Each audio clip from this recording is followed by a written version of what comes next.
It's July 4th weekend here in Michigan in the United States, and that got me thinking about how we can use American patriotism when it comes to basketball to help elevate your own personal streetball legacy.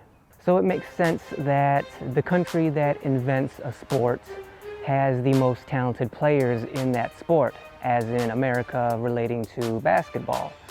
And I think a lot of people make the mistake that a lot of the rest of the world didn't know or didn't care about basketball, about the NBA, until the mid-'80s when Magic Johnson and Larry Bird were playing in the NBA and really bringing first international acclaim to the NBA and to basketball.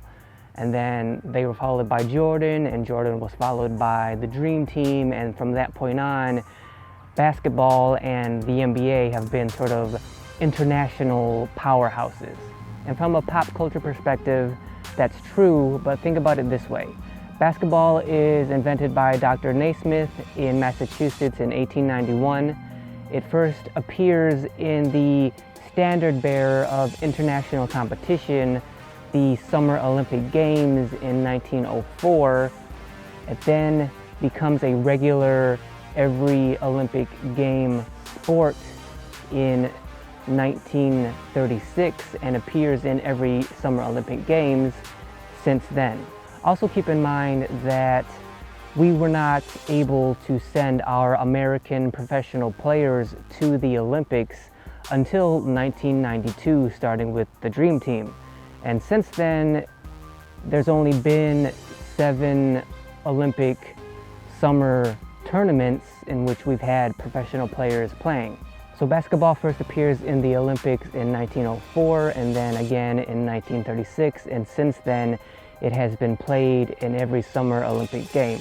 Since then, 30 Summer Olympic tournaments for basketball have taken place. America, combining both men and women's, in those 30 Olympic tournaments, we have 3 bronze medals, 2 silver medals, and 23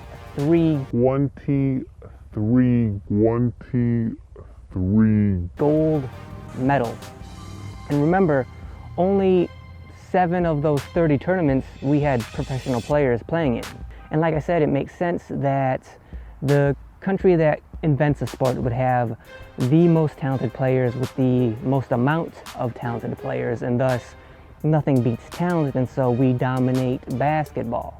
And only over the last decade have we seen international players come into the NBA who really are, not only are they super skilled because international players have an abundance of very sharp basketball skills, but we're also in the last 5 or so years seeing super talented foreign players as well.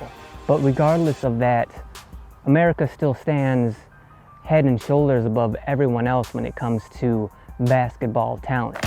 So what does that have to do with you and you building your legacy? Well, if you're an American, or if you live in America and play in America, think about that grand overall big picture legacy.